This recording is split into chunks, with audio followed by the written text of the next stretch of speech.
you'll get something that says God. Anne, have you Yeah. considered reprising any of the previous meetings? Reprising, like a jukebox or something. Like please do it again. Because I Oh, like missed a the couple. topics, Well, like the I'm just topics to thinking do it that, again, Lan? well, what I mean is, Wait. Where did Lan go? there's an expression, they call it inspiration de l'escalier. It's the inspiration you get on the stairway when you go out of the boss's office. You say, damn, I should have told him this. I should have said that. There must be some of the topics we've covered that people thought about afterwards and thought they had something different to contribute, something else that could be said, or they have acted on some of the suggestions and ideas put out, and they worked out well, and perhaps they refined them, perhaps they've done something extra. I'm saying that for selfish reasons because I missed a couple of them. I'm Yeah, because doing I another missed recording. Okay. because I Well, missed a couple yeah, of them. sure. First of all, what And I like to know is if you've seen the previous recordings, I've been indexing them. So, go to, 1 minute, 5, whatever. And I just wanted to know if people were interested in volunteering or do a rota system going forward to index these. Steve knows what I mean by indexing. So, yeah, I know. I'll have a how to do that because once everything's indexed, right, then we could create these YouTube, sorry, call hyperlinks to YouTube to start exactly at that point. Imagine it's like a jukebox, you could like exactly find out the answer to your question is located here. Click on it, and there'll be somebody explaining, how to do the major scale and then how to transpose it easily. I think Sheridan did that at one of our topics. So that's what you mean, Lan. And once we do this catalog, this indexing, the overall indexing of all the different topics, then you'll easily be able to see, oh gosh, I forgot to talk about this. I need to mention that. Or somebody could ask a question that hasn't been answered yet, and we could address that at one of the meetings. Yeah, Or good. just redo a topic, have whatever Yeah, redo a rhythm topic. part two. Okay. So what I like to do is, first of all, welcome Greta. Welcome from, you're over in Cork, right? And maybe we could go around and just talk about, today we don't have a focused topic, but I think it'll be good since it's been a year since we started this to kind of talk about what you learned, how this has, how you've come so far. I already mentioned how Tina has gone glamorous and just amazing teacher. All the different technology, different ways, and you could just tell the confidence when you first started. It was all brand new, being in Zoom and trying to move our students from in person to on Zoom, and then reflecting the past. Maybe we could all go around doing this.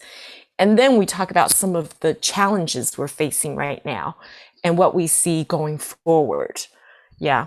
Like, for example, for me, it's like, it's almost assumed we all should have a handle on Zoom etiquette, right? How to behave on Zoom, right? Initially, we didn't have a handle on that, right? It was very frustrating. So there's a lot of unspoken sort of what do you call rules and etiquette, right? All right. So, and as usual, let's go around the world. Let's start with the person who has to wake up the earliest. How about you, Kelly? Is it actually 5 o'clock in the morning in Malaysia? If you unmute yourself.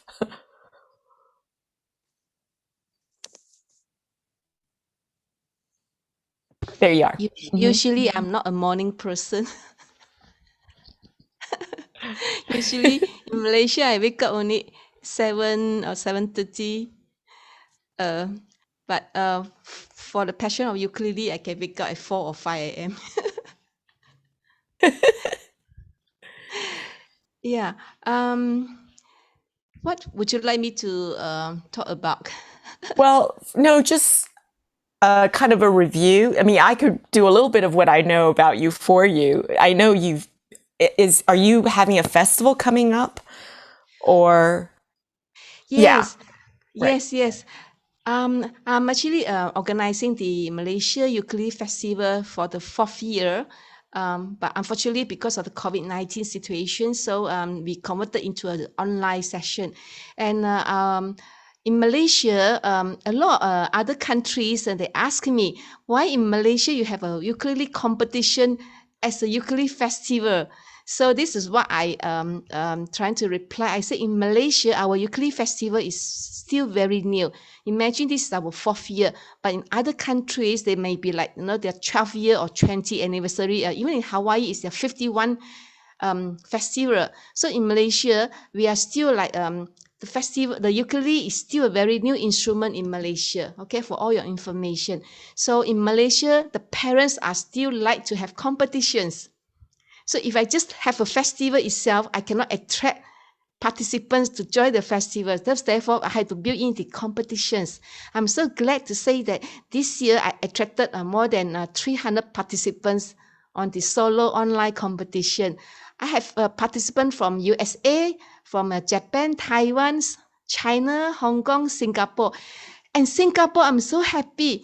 In Malaysia, our Singapore neighboring country, they never they never like to join Malaysian or Malaysia, because to us, Malaysia to them is the third world country and they are the first world country. And I was so happy. I got 4 of them joining, our ukulele festival. Yeah. So yeah, I'm so happy. Thank you That's so it. much. I hope in future with all your students, you're most welcome to join our festival as well. I used to have the first year 2018 and 2019. I have the physical. I have the festival during physical festival. Means all the players coming to Malaysia. 2018 is my first year, and I got about more than 600 joining the festival in a big shopping mall. Same as 2019. Unfortunately, 2020, the starting of COVID-19, then everything has to be converted to online. Yeah, that's a bit of my sharing. Thank you, Kelly. So actually, you and Dan should be talking because Dan just finished this online festival. And I know that organizing festivals, this was one of the topics we talked about, but we've never had it as a focus topic. I'm personally quite interested because I feel like I need to organize a festival, or rather get somebody else to organize one so that I could be in it. Maybe that's easier. So, but what I find interesting, because we're going to Dan next, because you're the next one that had to get up early. Actually, I got up at 5 a.m, but of course, that has nothing to do with this. It's interesting for me that Kelly, you had to use competition to attract people because people are so, classical frame of mind, competition, right?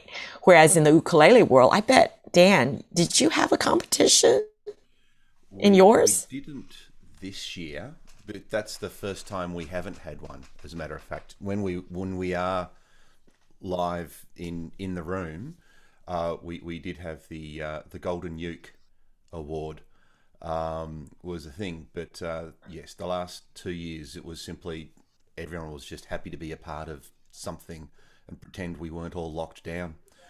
And so that's the way we went. Dan, could you turn up your microphone a bit more? I beg pardon? Yep. We all have this signal. This means, yeah, there, it's closer to you. That's good. Alrighty.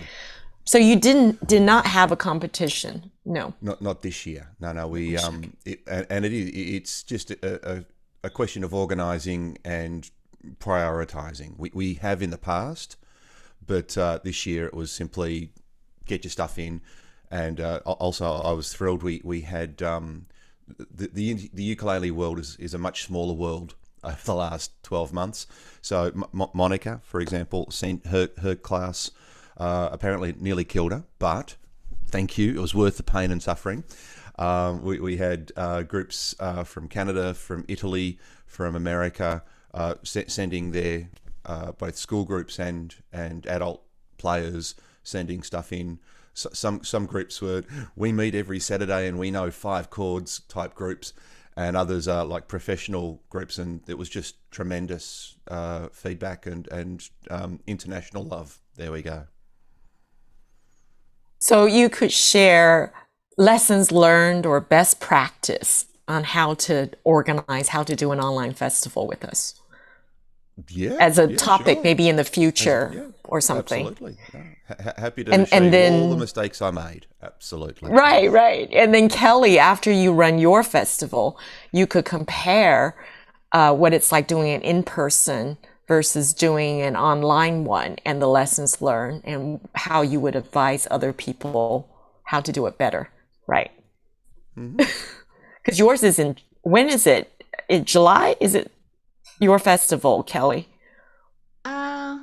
I launched the festival on 1st April for the competitions. I closed on July 15. The video submission on July 31st. Then the judging is about August, and the result will release on August 14. But I have the festival officially going to celebrate on August 30th and 31st, 2 days.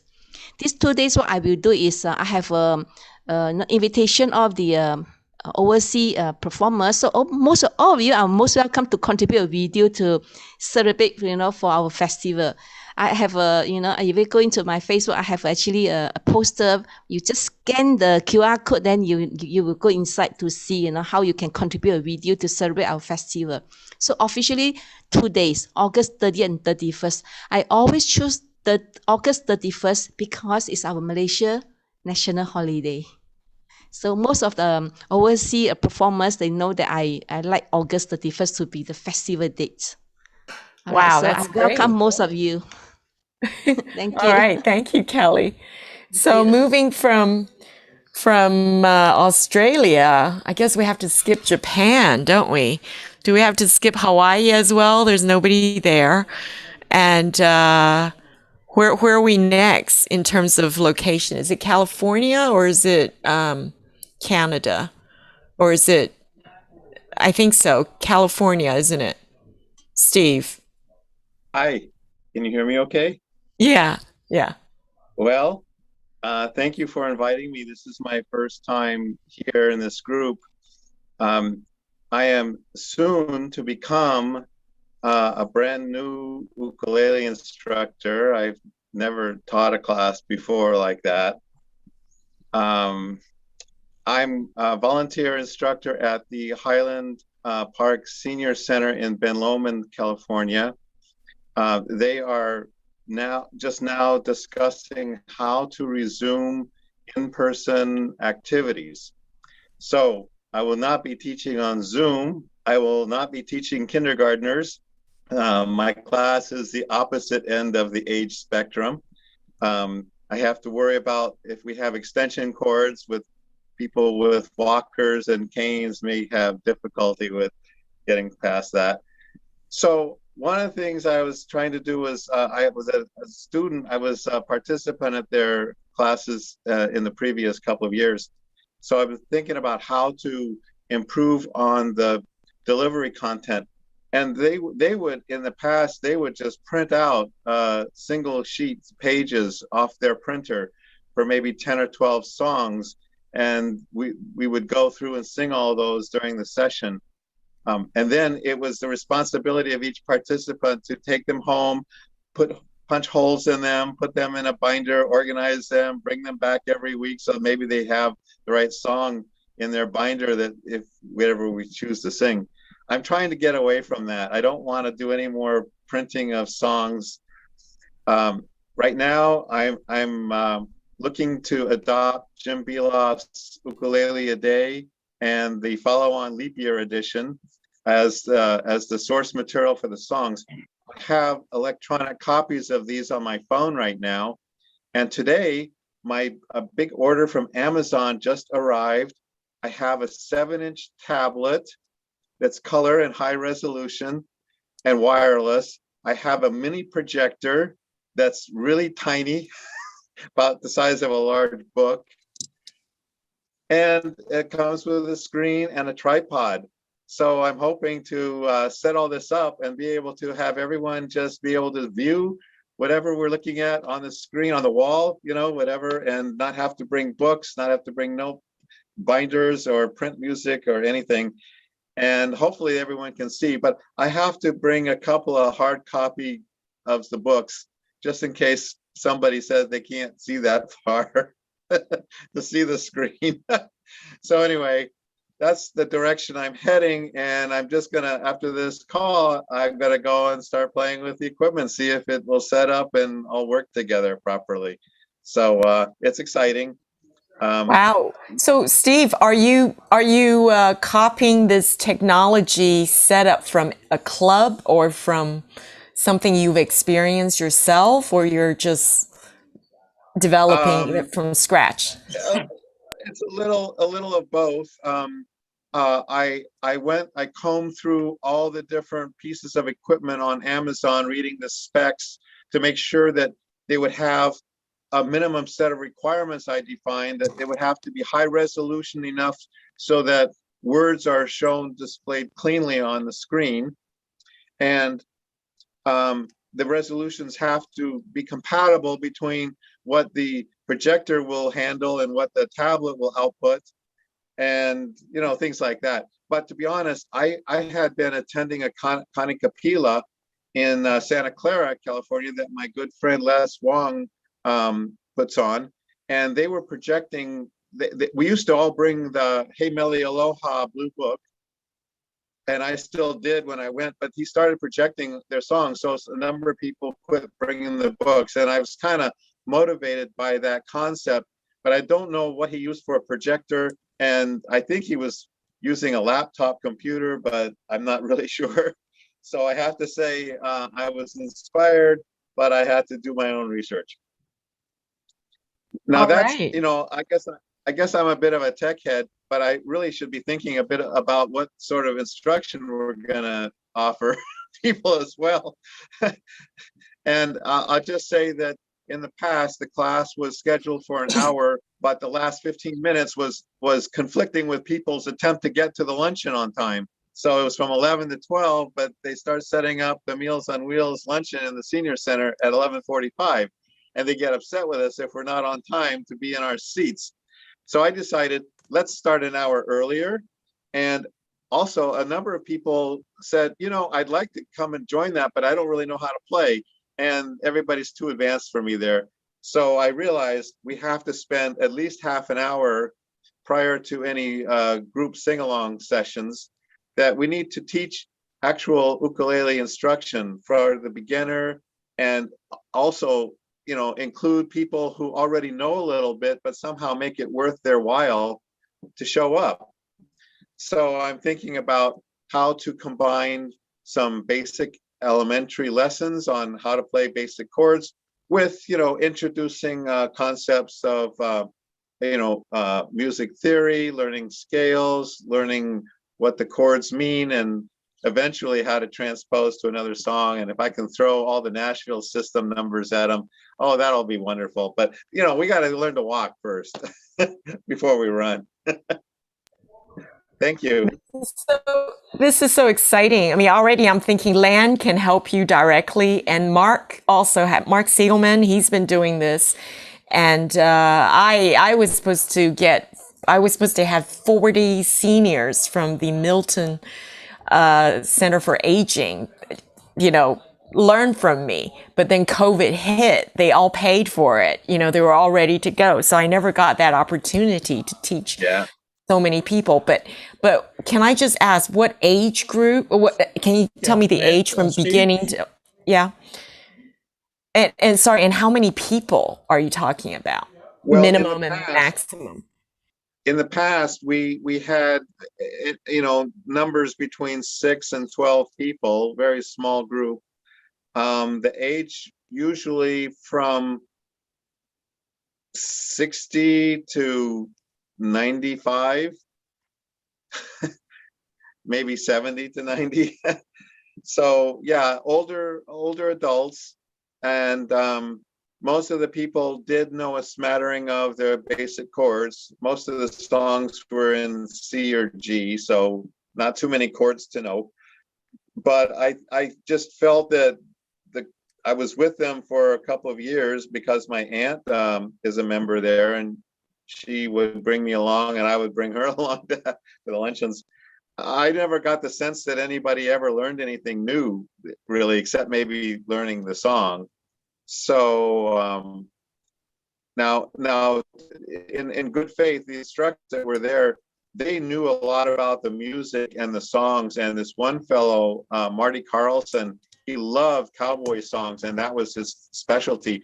And he would regale us with stories about the composers and what movie it came from the 40s or whatever. And so much history and knowledge he shared with us, but nothing about music or how to play the song, really. So I don't know the movies or the composers that well, but I'm going to try to incorporate more about basic music and I'm going to try to grow this group. I've got a list of about 30 to 50 potential members of the Senior Center. And if I can convince them that we're going to start at a level they're comfortable with, then maybe I can attract more participants. All right. So thank you, Steve. So we're going around the world from Malaysia all the way to England. So I see, Mark, you've just arrived from your club. Mark, are you there? You want to say something about, we're basically reviewing, looking back the past, and then a little bit of introduction, and then what are the challenges? What are you looking for going forward? Okay, I'm not hi everybody, first of all. Sorry I'm Hey, late. Mark. I was leading an outdoor in-person San Francisco Ukulele Rebellion Jam, and I just got back. It's our second one. Before the pandemic hit, one of the things I was considering, which is what attracted me to this group, is that I was leading a once a month jam at a restaurant from 7 to 9:30 p.m. And at one of the last ones that we did before COVID hit, this family showed up with two young children, both of them girls, and one of them had a ukulele with her, and they were both learning ukulele in school, but they wanted to participate in stuff like this, and one of them had had a few lessons in school, and the other one had just gotten an ukulele and had never played it. And I realized that we didn't have a component that accommodated people who wanted to learn from the start. So what I considered doing was, and I haven't had a chance to do this yet, was meeting a half an hour earlier for people who wanted to get lessons. And I would just teach to the level of whoever showed up. And for the most part, it would probably be teaching basic chords. Never got to do that because COVID hit, but I'm still interested in doing it when we get to meet indoors again. My current challenge has to do with trying to marry the idea that COVID never existed, which is apparently how people are treating reopening, with the fact that COVID is still out there. And so I'll just tell this little anecdote because it's at the top of my mind and I'm still kind of seething about it. On Thursday at a Zoom jam, somebody who had come to the first outdoor jam that we did said, well, they said they were going to check vaccination cards and you have to be vaccinated to get there, but they didn't check for cards, they didn't wear masks, and they didn't socially distance. And then this person said, so anybody can show up and don't worry about it. And that rubs me the wrong way because I'm trying to be extremely cautious. I take very seriously the idea that I'm bringing people together and I'm creating potential minefield for people who might have unvaccinated relatives or friends. So I sent out an email saying, okay, this is how it's going to go. You have to be vaccinated. I didn't think I had to check cards, but I will. You have to wear a mask unless you're willing to social distance or you're with somebody in your own germ pod. And at the beginning of today's meeting, I made an announcement to that effect. I said, look, on June 6th of this year, there were 3 new cases of COVID in San Francisco. On June 27th, there were 90.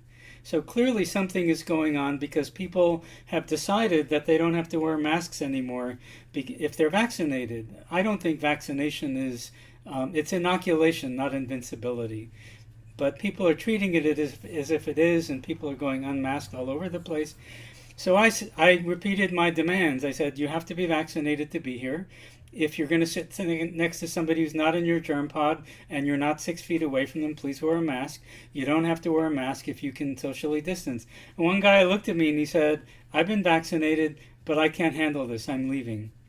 He just got offended by the fact that I was asking people to follow CDC guidelines. So my challenge these days is trying to make people feel welcome while continuing to provide for everybody's safety. And our meeting went well. We had 20 some odd people show up.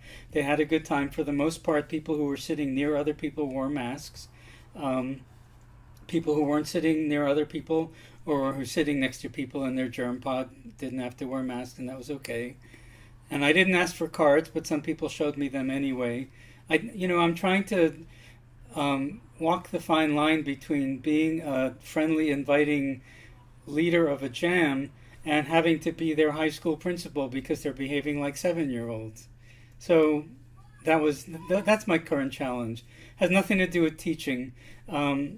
My teaching challenge is that when we get to meet indoors again, I would like to have us meet early so that I can do some basic teaching before we jam. You haven't thought of teaching even while you're outdoors? Well, one of the challenges of being outdoors is that in order to socially distance, we're in a public place and it's kind of noisy. It's difficult. In fact, the big challenge of our first meeting together, and this is fascinating to me, is because people played on Zoom for a year and a half. They weren't accustomed to playing in the same space with other people. And it took 5 or 6 songs for us to get the tempo so that people were listening to each other again and playing the same song at the same time, at the same tempo. And we had less trouble with that today. It comes up when people are very quiet leaders. And there were 1 or 2 times where I had to bang on the bottom of my ukulele to keep time. But I feel like I don't want to increase the difficulty of people hearing each other by trying to convey information that would be important. So for now, unless it becomes safe to meet in a smaller group or a quieter place or indoors, I've set aside the idea of doing any serious teaching. I still look for teachable moments. Like today there was a moment that I didn't interfere, but I could have, where it would have been easier to go from the chord that somebody was playing to second position G. And on Zoom I'll say, by the way, you can play G this way, and when you do, you just have to pick up this finger to play B minor, or if you need to go to G sharp, you just slide the whole contraption up a fret. So anyway, this is, I haven't decided to do anything but little teachable moments for now. So when you say you're going to eventually go indoors, is that when it gets colder? Well, I'd like to go indoors when the place that used to house us, it was a cafe, and it's open again, but I don't know that it's, I've been unable to track down the owner, so I don't know if it's amenable to us coming back. And even if we did, we'd have to take up more space than we already do, because we'd want to socially distance unless we sing with our masks on, which is also a possibility. I feel more comfortable singing with my mask off outdoors than I would indoors. And I don't know yet whether we're welcome to go back into the restaurant. In San Francisco, it doesn't really get cold until November. So I'm hoping that by then we'll have a place to play indoors again. That's so interesting. And if you can't do that, are you going to go back to Zoom, you think? Well, I don't know what other people who are in groups are doing, but we're going to go in August from 2 Zoom meetings a month to a Zoom meeting on the first Saturday of the month and a live meeting on the third Saturday of the month. And I know a lot of you who have been on Zoom have experienced this. You get people on Zoom from parts of the country that are too remote for them to attend in person. And I suspect that will wind down as, I have some people from Boston, from New York. I imagine that as those groups become in person again, there'll be less interest in them showing up at a Zoom group for somebody in San Francisco. But for the time being, I don't want to just cut them off, and I don't want to lose them as people that I get to see once a month. So we're going to do a hybrid thing for now where we meet on Zoom once a month and we meet in person once a month. All right. Thank you, Mark. Thanks. Thanks. So let's see. Now help me with my geography. Going to the east, is it Tina or is it Lan? Which one? Tina? Lan? Which one? Tina? Sure, I'll go next. All right. Yeah. So it's interesting, Steve, I am also looking at purchasing a projector for future ukulele get-togethers. So I'm curious to find out how it goes with yours. My thought about that was probably pretty much the same thought process as yours, in that I want to make it convenient for everybody, mostly as a time saver, so people don't have to flip through their books, and any notations that have been made are up on the screen, so everyone's looking at the same thing all the time. I thought that would be handy. I was actually just looking at a store in town for projectors, but they have almost nothing. So, but that's something that I'll be looking at, hopefully purchasing in the next few months as I start to move inside in September. So Mark, like you, I'm thinking about doing a hybrid get together once a month on Zoom and once or twice a month in person, because there's so many people. It's selfish.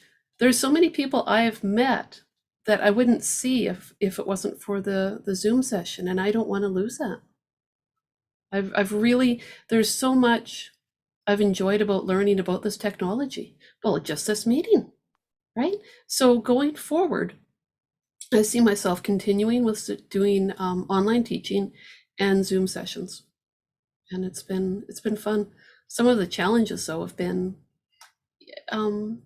tech challenges, right? Like lighting, like cameras. I did just purchase a new camera to use that I can use as a web camera as well as, a regular photography camera, because I find that the web camera I'm using when I'm teaching my live stream sessions, Anne will know that I use a whiteboard.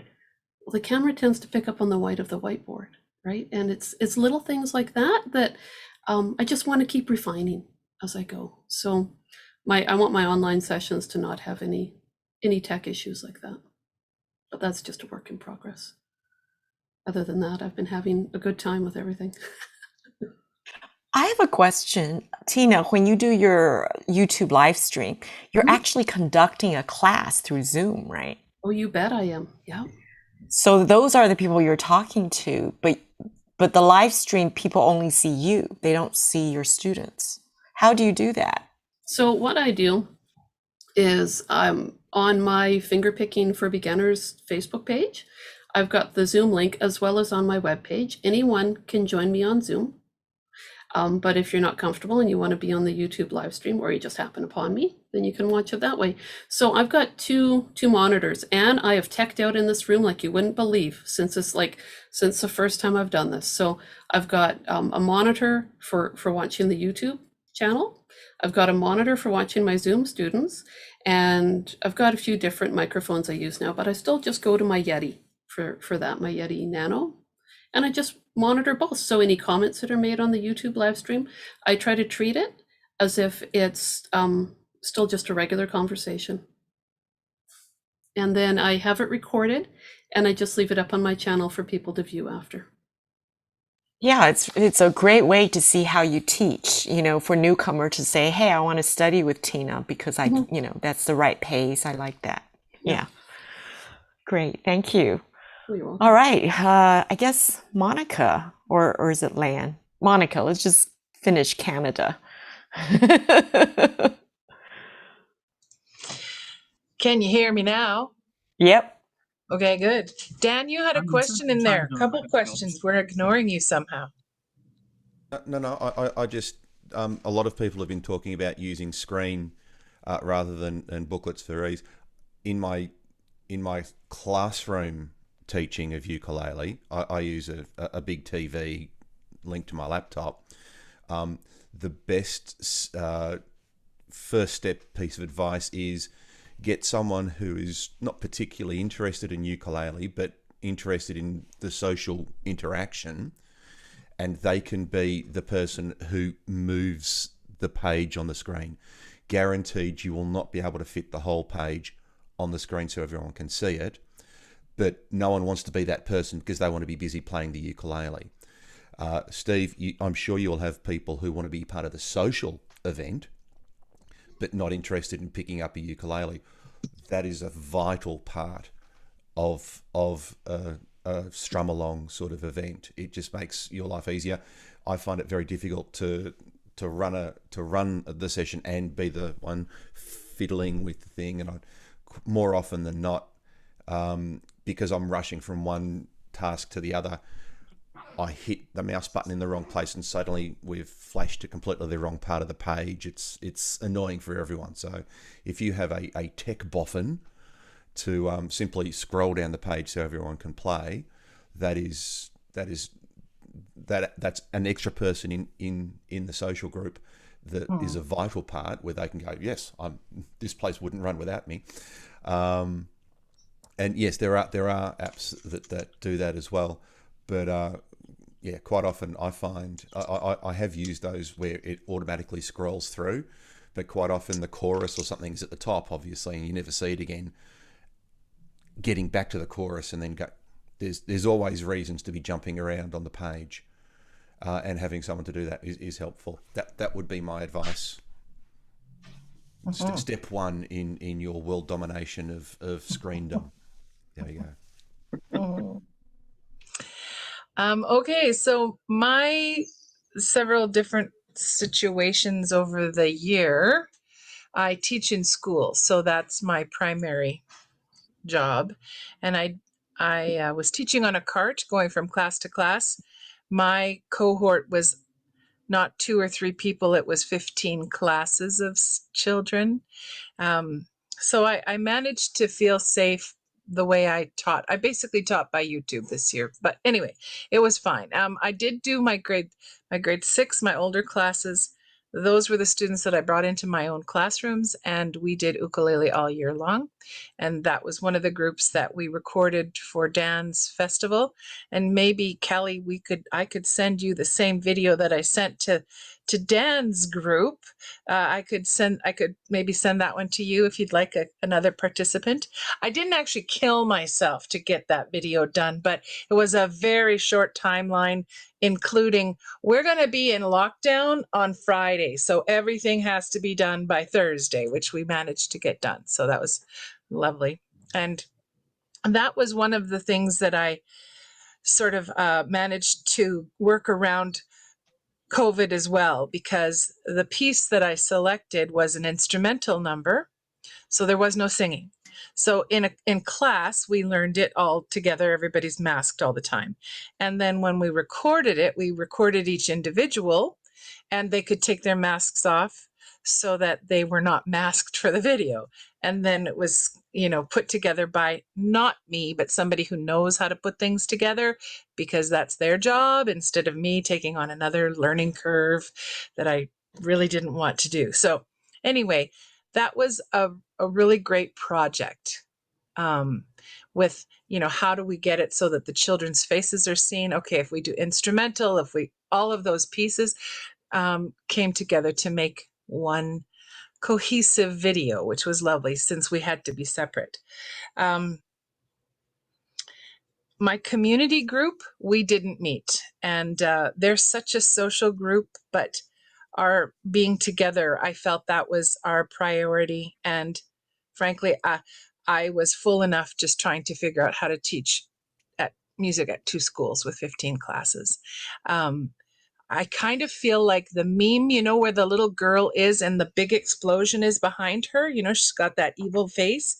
That's me and the school year. The school year is behind me, and, I'm not going to look back at that. So my community group didn't meet, but I'm going to put it out there this summer for us to meet outside a bit. And then in the fall, hopefully, if things manage to remain calmer and we're allowed to be in person, I'm going to do much like Mark. I'm going to make it safe. And if somebody doesn't like it and they walk away, awesome. See ya. Don't let the door hit ya. I'm also very aware of people who have children who are unvaccinated. We still don't know what's going to happen with the kids and adults coming to meet, and they have children at home. I'm have to be aware of the safety of the people that have children as well. So I think being not overly cautious, but we're vaccinated. If we're going to sing, let's keep it distance or in your germ pod. I like that, Mark. Germ pod is a good way to put it. So I'm going to have some cautionary things in place as well, just until we can figure it out. But I'm really looking forward to being back in person. I did just teach a group of teachers last week on my porch because outside is fine and we wasn't very many of us. We were a little distanced outside. It was so good to be in person.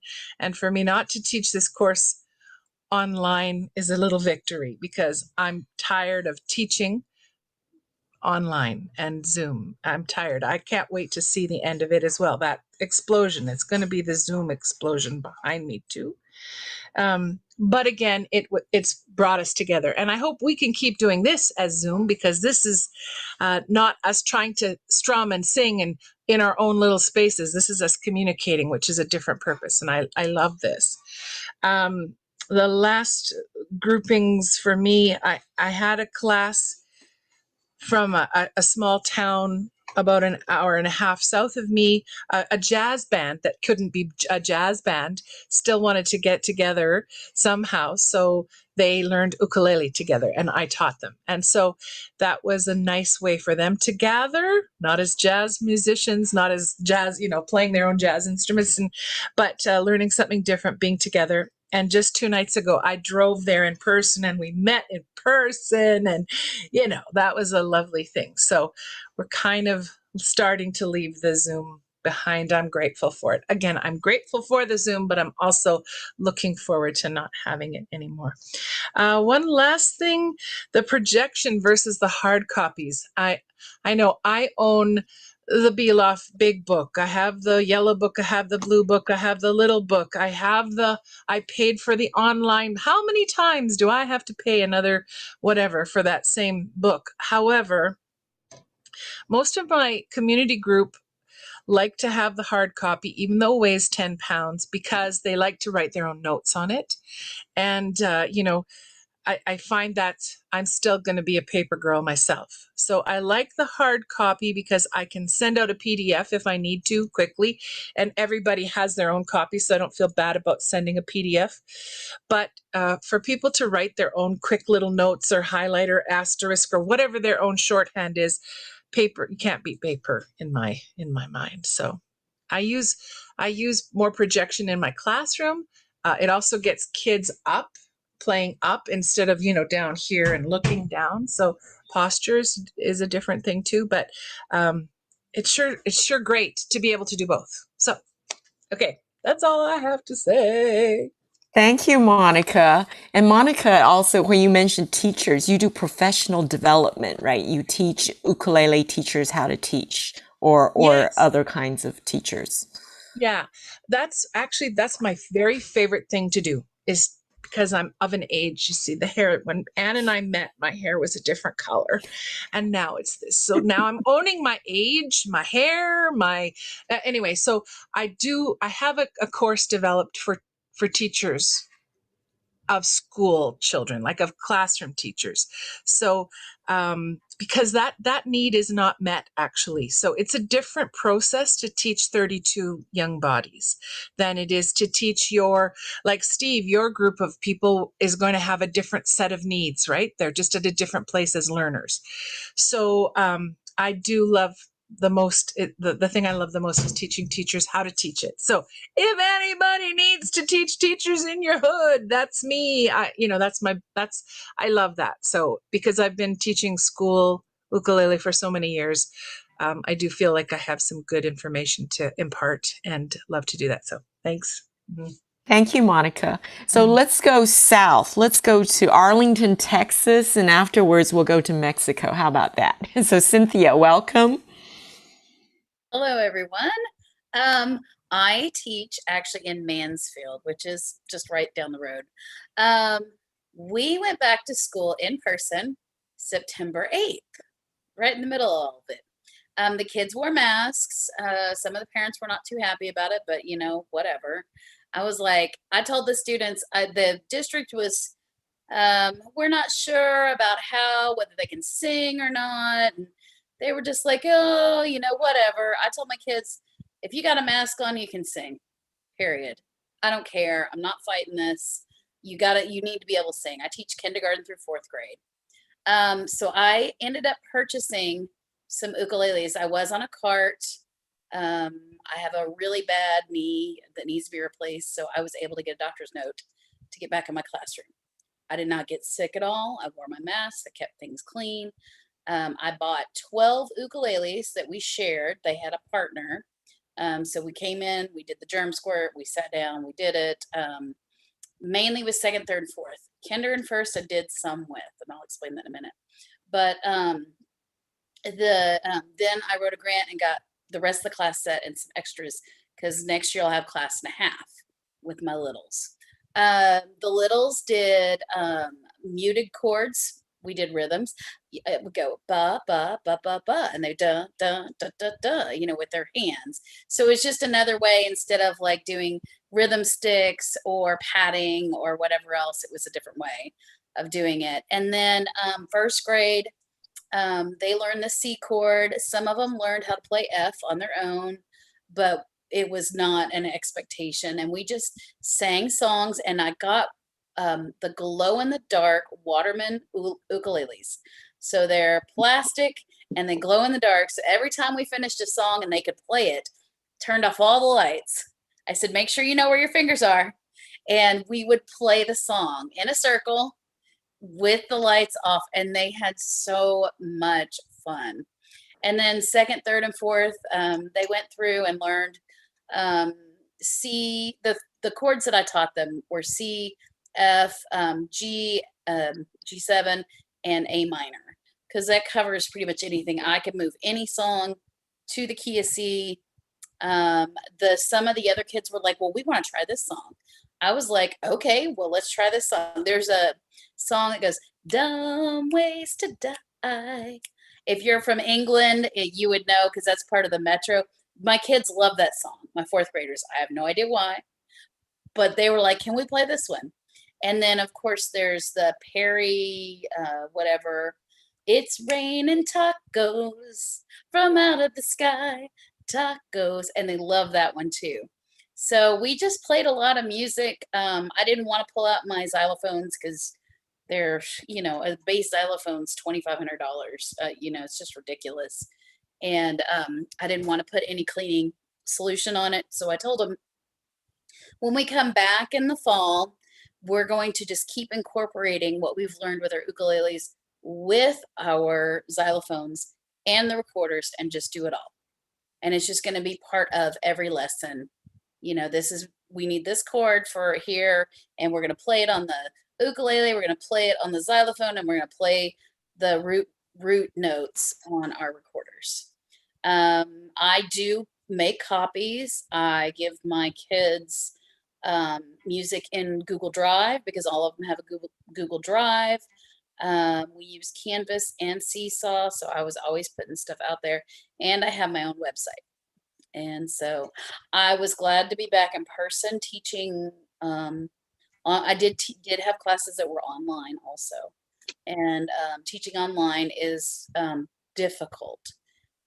You can do it, but it is difficult. They miss out on a lot of the interaction that you need with music. Music is a very interaction-based activity, and it is very, very difficult to teach that interaction.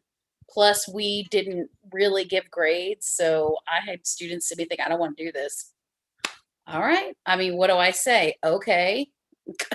You know, because we were told, give them hundreds. Don't worry about it. Yeah, it's Texas. That's all I got to say. It's Texas. COVID does not exist. And yeah, it's just what it is. Thank you, Cynthia.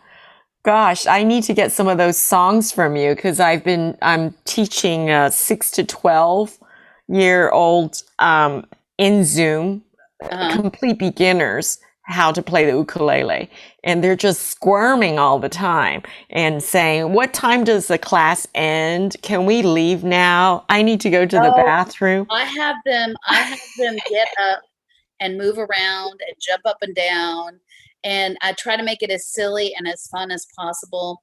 I use the I'll put some stuff in the thing. Pink fluffy unicorns. No, I have not heard that one, Dan. I got to check that one out. But I'll go through YouTube and I'll put my links and I'll put it in the chat for us real quick so that you can have them. And I need a new acronym for GCEA. In Hawaii, I would say giant cockroaches eat ants.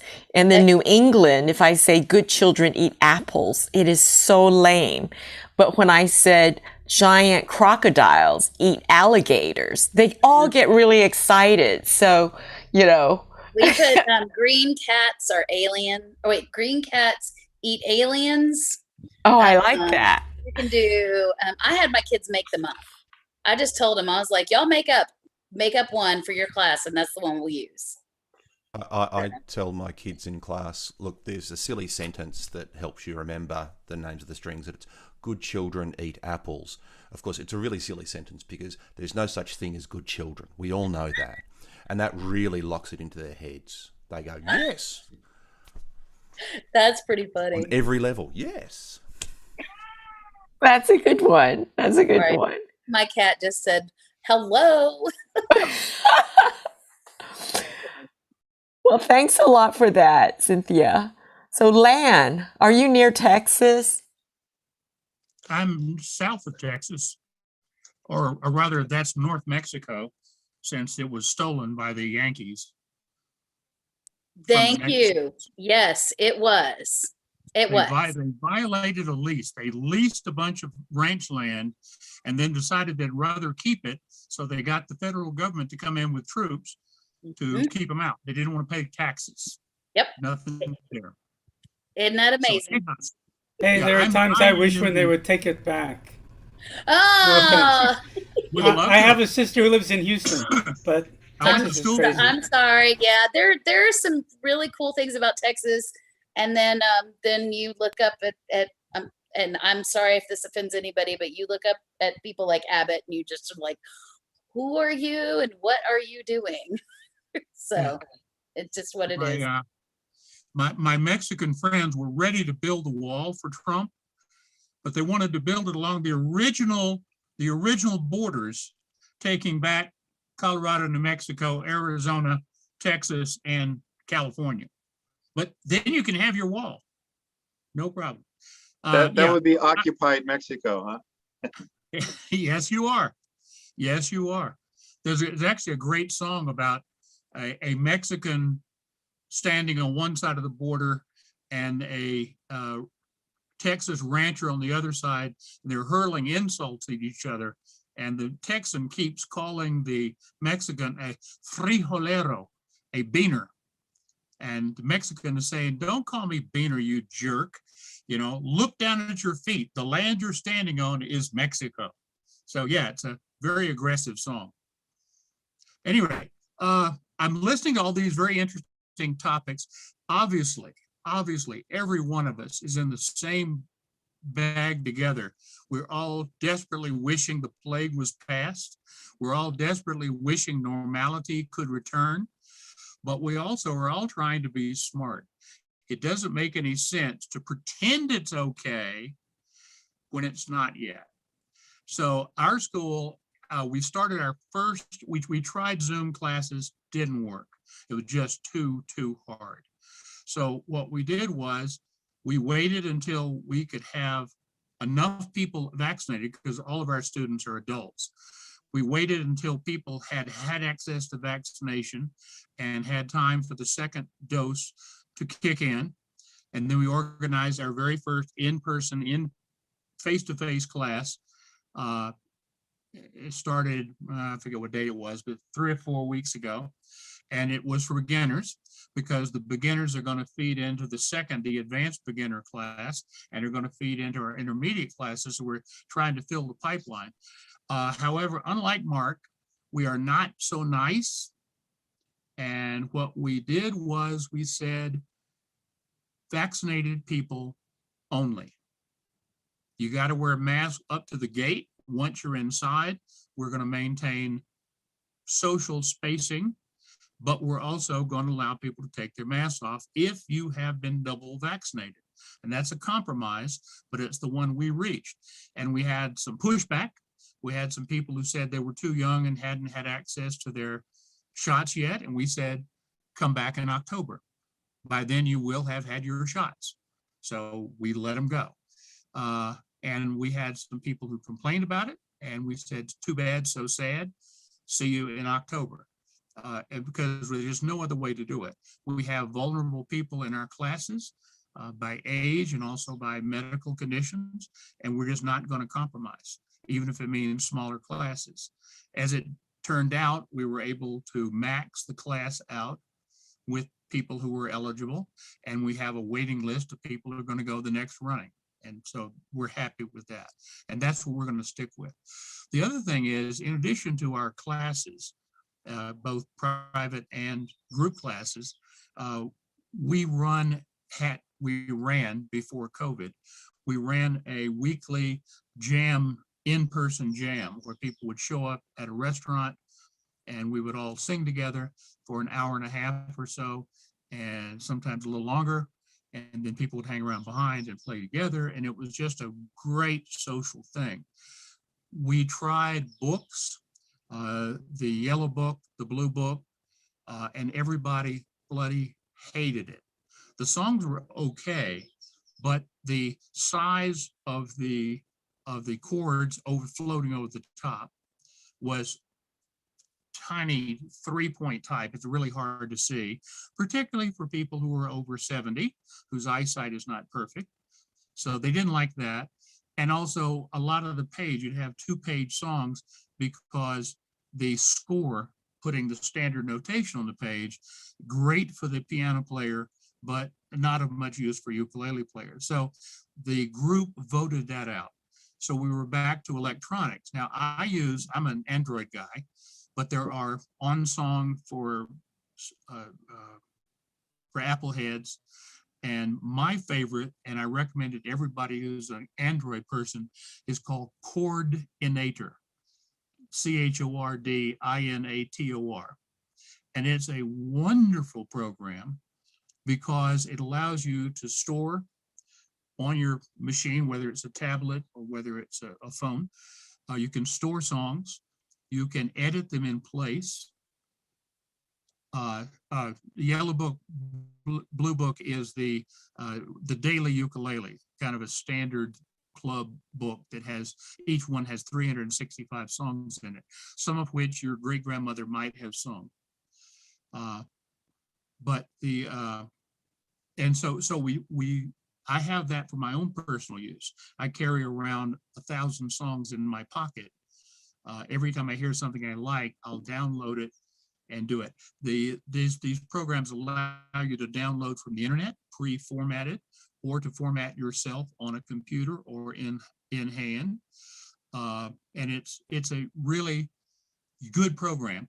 It also lets you transpose. It also lets you scroll what you're doing, so you can stand it up and get it going, and it'll scroll, and you can change the speed, change the text size. They're very versatile.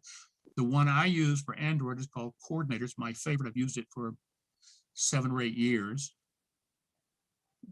And for Apple people, there is OnSong is the oldest one, which looks almost identical, except it's got a lot more settings and extras to go in it.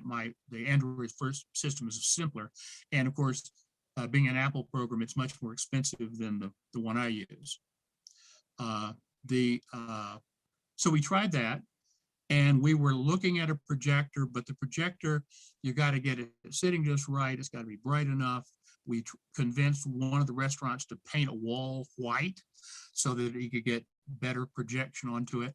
And then we discovered, and this is what I'd recommend everybody at least think about, is most modern televisions have casting ability built into them. Chromecast being the big dog. Almost any modern television will allow you to broadcast from your device to the screen. You just basically hijack the screen. So now what we do is we have 12 set list for 12 different jam sessions, and each one of them has 12 to 16 songs in it, so we can skip over if somebody doesn't like one. And then we project them onto the big television like at a sports bar up on the wall, so everybody can see it. The person who is conducting the session is able to change the speed to make sure it stays on the right place. Everybody plays on their own, so if you hit a chord you don't know, a C sharp demented fifth, augmented seventh, you just don't play it, or you play a simple C major, and nobody cares. Nobody's put on the spot. Beginners can play the chords they know. More advanced players can play the fancy chords. If you want to play up the neck, you play up the neck. If you want to play cowboy chords, you play cowboy chords. It's a very friendly sort of feeling, friendly atmosphere for everyone. But by putting it up on the screen, it makes it easy for everyone to see. It also means that if somebody would like one of the songs, I can just hit one button and insert their email address, and I can email anybody any of the songs in the session. From that point, it comes to them in a text format. So if they wanted to print it out and make notes on it, they're free to do that. If they wanted to reformat it in Word and, change the font size, whatever they want to do, they're free to do all of that. So this for us was the sweet point. This really works well. You don't have to have all the electronics and hooking everything up and projecting. It just goes straight to a TV. Downside is you have to have a place that has a good size TV available to everyone, see on the wall. I'm thinking most senior centers must have such things. Most bars and restaurants have a room that has a bigger TV on it. So for us, that was the solution. And there is another program called, I think, Songbook, that is bicameral. It is both an Android version and an Apple version, so that you can use that one system, and everybody in the club, everybody in the group, everybody who attends can have the songs, use them at home if they want. You can send them out. They're very small files. You can send them out as a block to people so they can practice at home, prepare ahead of time if they want. So that was our solution, is one, we don't compromise on the COVID situation until COVID is over. And the other one is the idea of using this television system as an alternative to projectors. So Lan, I added the song editor from Uke Geeks. That's a free one that you can do online. And so anybody who needs that, I added that. If you're like doing something for your kids, it's really easy to input it. Yeah, and like I said, if you wanted to, anybody who's an Android person, if you wanted to use Chordinator, or I think it also works with, I think they can import text files also.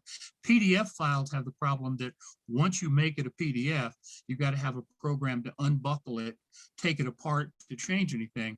This one is in a simple text file, so that if you discover the download you did of a song, a chord is on the wrong word, it's in the wrong place, you can simply open it right there in the program and edit it quickly, and you're back in business. So it's very flexible. It also has the tiny advantage of, like I said, I've got a little over 1,100 songs formatted already.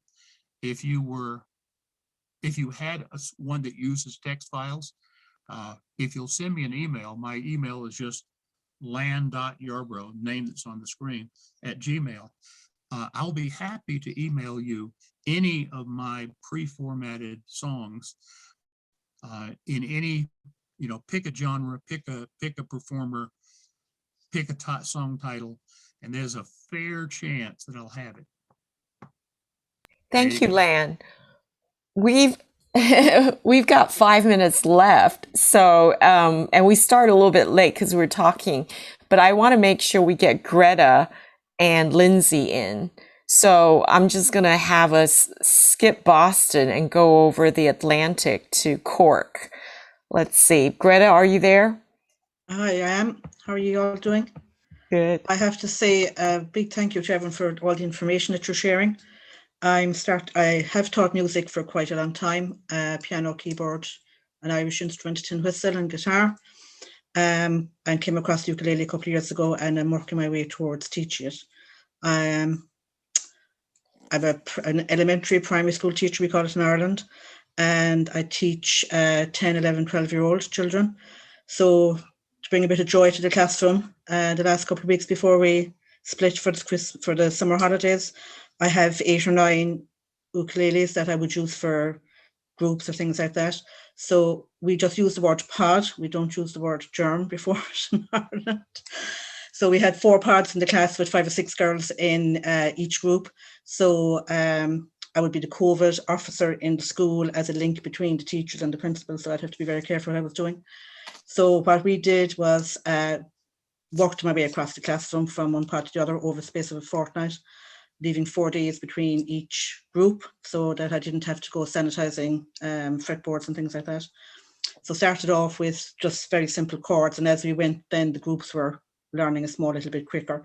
2 or 3 of the girls had ukuleles and brought them in, and so they would have known some of the chords, so tried to push them on a small bit as well. But looking maybe to kind of get something going in my community and maybe online locally from September on. I used to teach quite a lot, and then I used to do supply teaching, I suppose, just substitute teaching in schools, and I kind of flipped the other way now. I'm full-time in schools, teaching my own class, and I want to get back a small bit to the music. So I have to say, really, I'm taking notes here, and I have so many great ideas and information. It's absolutely brilliant to be following along in the footsteps of very generous people. Thank you, Greta. Good to have you join us. So, Lindsay.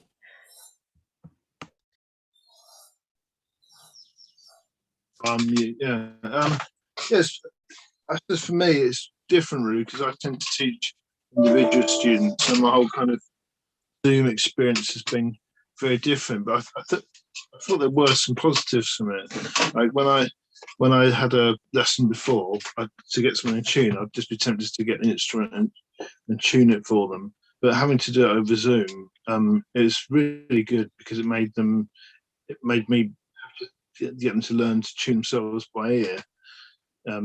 So I've tried to carry on doing that sort of meeting face to face again, and also writing things down rather than using resources, because I could do it because it's just individual lessons.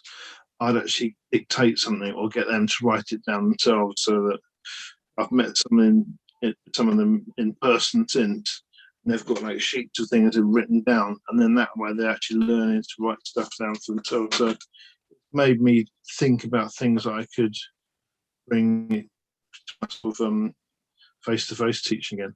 And the whole thing about I was thinking about brass bands actually, because in Britain we've got a big sort of brass band movement, and they used to have they have training bands where people turn up an hour before the main band, and then and that's like a teaching resource, and if you don't need to play, or you can be really rusty, you just turn up and you learn, and then you can then join the main session afterwards. It seems that that's being mirrored by, like Mark was saying, it's been mirrored in other people's instructing. I think it's a good way. It's obviously a good way to do it, but it's quite a tried and tested sort of method, really. Those are the few thoughts I had that came to mind. If I can very quickly put a shameless plug in as well, there's in London, there's the London Ukulele Initiative, and they've just released a book of I don't know how many pieces. They're about grade 1. I don't know how that relates to, because the American grade system is like different, but they're sort of really easy pieces, and there's a load of composers, myself included. We've all donated one solo piece, and that book's available. So, and they're using it to raise money for their for ukulele teaching in London. So if anybody's interested, that might be worth looking at. I ordered PDF and a print copy, but it's not available till December, right? Yeah, that's right. Yeah, that's Paul's book, right? Is that Paul's? It's Paul Mansell. Yeah, yes, yeah. Lindsay, can you put that in the chat? The link. Pardon? Can you put the link? Yeah. In the Yes. chat? I will. Yeah. Yeah. Thank you. So normally I send to everyone kind of blind copy, but I have everybody's email addresses, so I could send to all of you all this information. Yeah, that means you will have everybody else's email addresses. Would that be helpful? That would be helpful. Yeah, so, please. Okay, Absolutely. I'll do that. Can I just ask very quickly, because I've been involved a lot with exam things for individual learners. Would there be any market for or interest in assessments of groups of learners? Do you think that, is that something that would be worth looking into? And would it be beneficial? I think most people would be interested in doing that. Just put it out there as a question. As a music teacher, I wouldn't. I already have like all my assessments kind of set up, but right. That I think the adults would stop coming if I was saying I was going to test them. Okay, yeah. No, yeah. Yeah, no, it's just whether it'd be useful and whether people would get something out of it. But that's useful to know. That is a thought. That's a thought, Lindsay. I would actually love to talk to you about that. And in fact, I might be in your part of the world very soon, in a few weeks. Okay. So we could explore that. Yes. We've run over time, but I just want to say a few things. One of them is that this past year has been probably the busiest ever for me, grappling technology. And it was interesting because I took on a private student, a 9-year-old, whose mom for the last 3 years have been trying to get him to take my classes. It's been 3 years. So from 6 years, he's now 9 years old. So finally I said, okay, he missed all the group classes. I'll do private. And it was really weird to actually have to touch him to show him how to put his fingers on the ukulele. It's like, I haven't touched anybody for over a year. Because at first I was like, just do this, do that. And I suddenly realized I've got to touch him. I got to get close to him and show him, how to do that. So I thought that was very interesting. And here's the other thing. My 3-Chord Thursday group, we've got, over 700, I think is it 750 members now on Facebook, which is something I started during the pandemic, and it's become a real community. Many of them decided to take classes with me, Steve. Yeah. And then one of them, actually some of them even said, you're attracting good people because we have good conversations. And I'm thinking, I am attracting or they are attracting. It's almost like, the people that are in there, are going to be interesting. So it's not just learning the ukulele, but like applied music theory. Now I recently started to teach piano, group piano class. And I'm thinking of describing my classes, on a scale of how much playing. If you're in boot camp, it's almost all playing. If you're in music theory, it's discussion. There's very little playing. You talk more. And then the new one, which is how to memorize pieces. It's like we learn different strategies we implement, a whole variety of interesting things.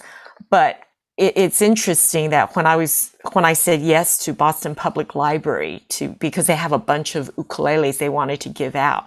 So they asked me if I would teach 6 to 12-year-olds. It turned out they had 40 people, 40 students signed up, but I could only take 12. And most of them already had their own ukuleles, which sort of defeats the purpose because they wanted to lend out their ukuleles, And there was 2 groups of people, the very young who wanted to learn how to play the ukulele, but they were squirming. And then the little bit older, I could tell later they weren't moving. it didn't mean they didn't understand. They were just older. I didn't realize the older you are, the less you moved. The younger you are, the more you squirmed and moved. So you're nodding your heads because you know this. And it turned out the older ones, they've been playing. They just want to do something difficult. So they're already in my class. So how do I tackle that? Right? So I decided to write a book with nursery rhymes. And I have a professional illustrator, caricaturist for my 3-Chord Thursday, illustrate them. So their coloring book. So suddenly my young students are so excited because they get to color the mulberry tree for Here We Go Round the Mulberry Tree. And the older ones, they get to pluck because I have tablature in there, right? And the younger ones, they get to do the 2 chords. They will do it because they want to color the mulberry tree. So that's the new book. And anyway, going forward, in order to close today, we decided last time in June that we were going to take a month off, take August off, okay? And then we will decide when we're going to meet again in September. So maybe I could do a poll and then what topics. And I would love to spread the tasks, amongst all of you, like indexing the YouTube video and polling and whatever. Same thing what I'm doing with my weekly song session, 3-Chord Thursday. I've come up with best practice, how to index, how to share screen, how to, what else? How to, basically. So maybe we'll do a poll. How about that? I'll send an email. We'll do a poll. Any last words before we say goodbye, Dan? Just to Mark and Lan, yes, be brutal. I'm in Victoria in Australia, and we're down in lockdown number 5, or Locky 5, as the gallows humour around here calls it, because we've been in Victoria. We've been right at the forefront, non-stop, lockdown after lockdown, and we've got it down to 0. And other states, I've noticed America, it's not the United States of America, it's 50 states who hate each other's guts, who happen to be next to each other. But that isn't normally an Australian thing. But the rest of the country was saying, oh, isn't Victoria stupid for this lockdown? But they weren't facing actual COVID things. New South Wales, just above us, said, oh, we've got COVID. Oh, what should we do? Decided to do nothing. And all these bloody New South Welshmen came down to Victoria. Now we're down in lockdown number 5.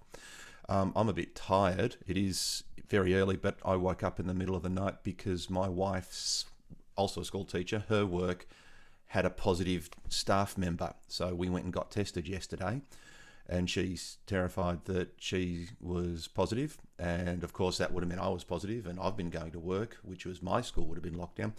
She got a text at 3 o'clock in the morning saying she was negative, which is great. But she woke me up to tell me that, which was great. But then I couldn't get back to sleep. So I'm rocking 4 hours sleep right now.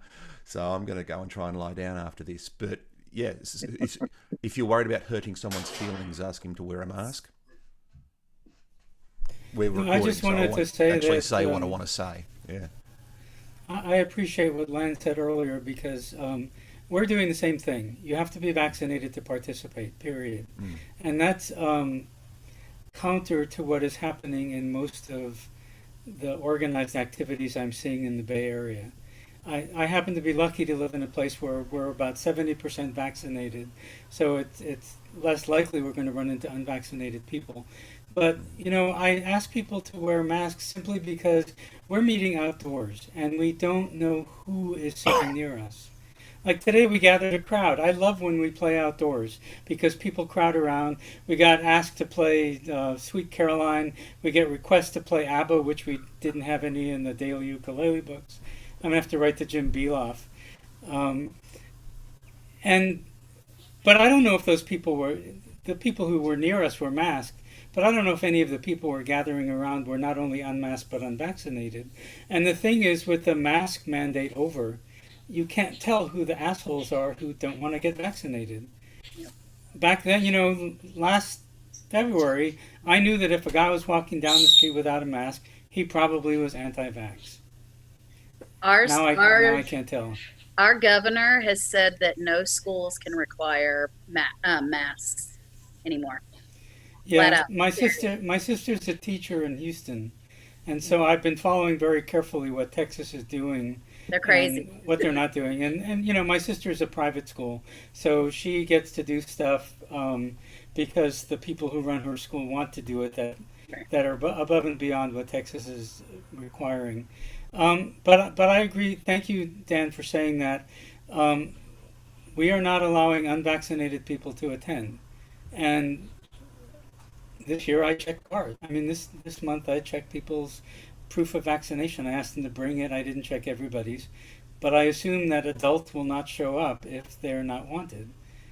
Anyway, but I agree that this is not over. I've been bitching on Facebook for a month now that people are treating COVID like it never happened. I went to my gym, and on June 16th, all the signage was gone. All the "you can't use this machine because it's not social distancing" was gone. Masks are now not mandatory. Vaccination was never mandatory. I could be sitting next to an unvaccinated person who is going to, you know, give me COVID. So, you know, and what was not being vaccinated. Yeah, and so anyway, what made me feel better was after the session, people came up to me, because this happened at the very beginning.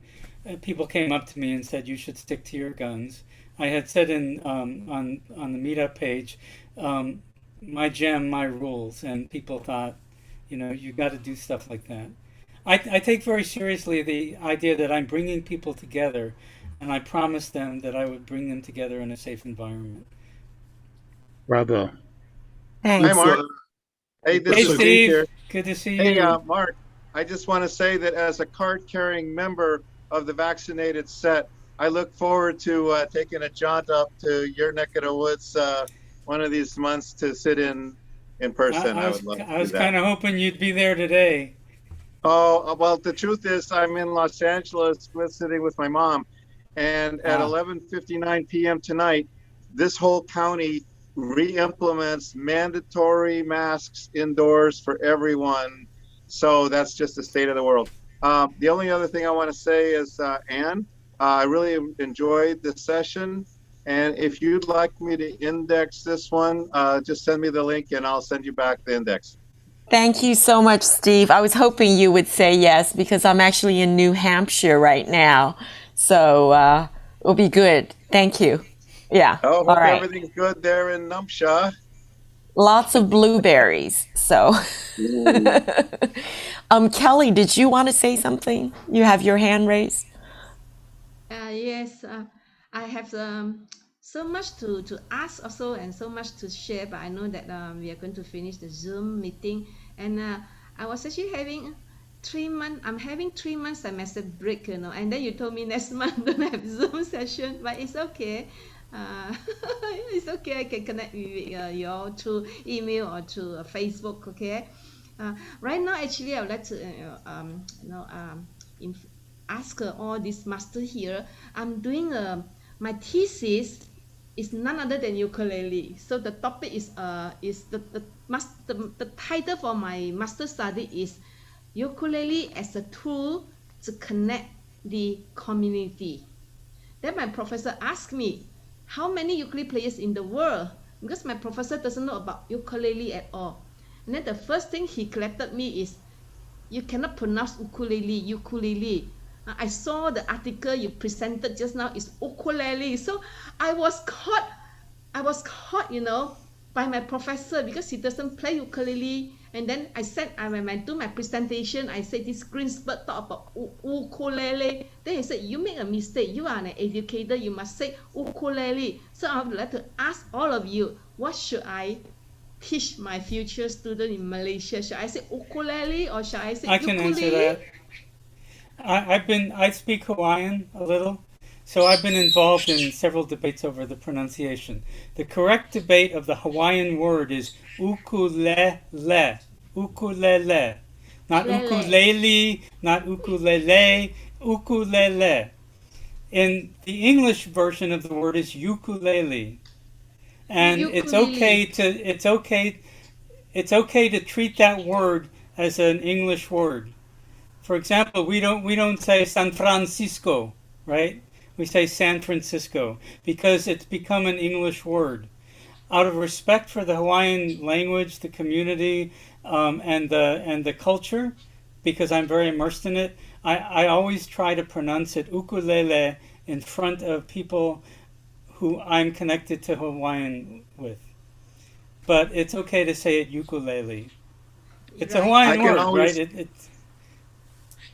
But my I professor can always tell say, when I read it in print. In fact, Ukulele Magazine just published a new book called the Ukulele Owner's Manual, and I can't believe how many times they wrote a ukulele. They should be writing an ukulele. Even the use of the article gives away their inherent pronunciation, even if it's in print. So I would encourage you to always say ukulele and ukulele. I would encourage people not to give a rat's. Say it any way you want to. As long as you're there, as you're playing in tune, on the beat, in the right key, you're fine. Well, and Kelly, let me add one more thing. In Hawaiian, they make plurals not by changing the word, but by changing the article in front of it. Yep. So when you say the ukulele, you say ka ukulele. When you want to say the ukuleles, you say na ukulele. So technically, there is no such Hawaiian word as ukuleles with an S at the end. That's an English version of the word. After the noun to make a plural, there are no plurals in Mandarin Chinese. Same thing. but my professor say you cannot change the name because it's just like Chopin. You cannot say Chopin. So therefore, Kelly, you cannot say ukulele. You must say ukulele. So I was like, oh, during the presentation, I was like, I minus mark, you know what I mean, because you pronounce Chopin, but now it's ukulele. It's usually, for me, it's ukulele. Then I know. So I was caught off guard. So what is your opinion? What's the capital Kelly. of France? Anybody? What's the capital of France? Paris. Paris, right? Paris. You know how they say it in French? They call it Paris. Paris. Because that's how you pronounce that word in French. Paris. We don't do that. I just want to say one other thing too. In one of our monthly meetings, Brian from Hawaii asked us to say ukulele, and it's an easy switch. I mean, I for 30 plus years have been saying ukulele, but if like Mark, you are familiar with the Hawaiian language, a Hawaiian person asking me to say ukulele, that's an easy thing for me to do and a respectful thing to do. So I am now really working hard at always saying an ukulele, and now I'm going to have to say, what's the plural? Yeah, pan? Nah. Pa. Not ukulele. Not ukulele. I might not get there, but I am saying ukulele. So, But what you can do is if you wanna speak in English, but use the Hawaiian word ukulele, you can say, for example, I bought 5 ukulele yesterday. Yeah. It's I will do that, disrespectful to the language to pluralize it as if it were an English word. right. Yeah, And that was Rick who said that. Yeah. It I have was Rick, one last thing for Kelly. Kelly, as long as you're still working on your thesis, you should honor your professor and do as he say until you obtain your degree. Then, of course, you may change how you like. Yeah. Definitely do whatever Very your sensible. professor wants you to do. Yeah, Kelly, I think that's a great topic you're doing. I did my MA in music thesis on ukulele song sheets. So I did write about communities and clubs and everything. So I'm happy to share that with you. So, all right. Anyone else want to say anything before we say goodbye? And before I finish the recording, and then you can hang out and talk as long as you like, no problem. I just wanted to say, as an Australian, I'm actually European, turning you're down all my Welsh, Australian just accent so double check everyone anyway. can understand what I'm saying. But for years popping in ukulele with the Australian accent, it really, really sticks out. And I sound very, to my own ear, I sound, oh, don't be that wanker, basically, that's putting on airs.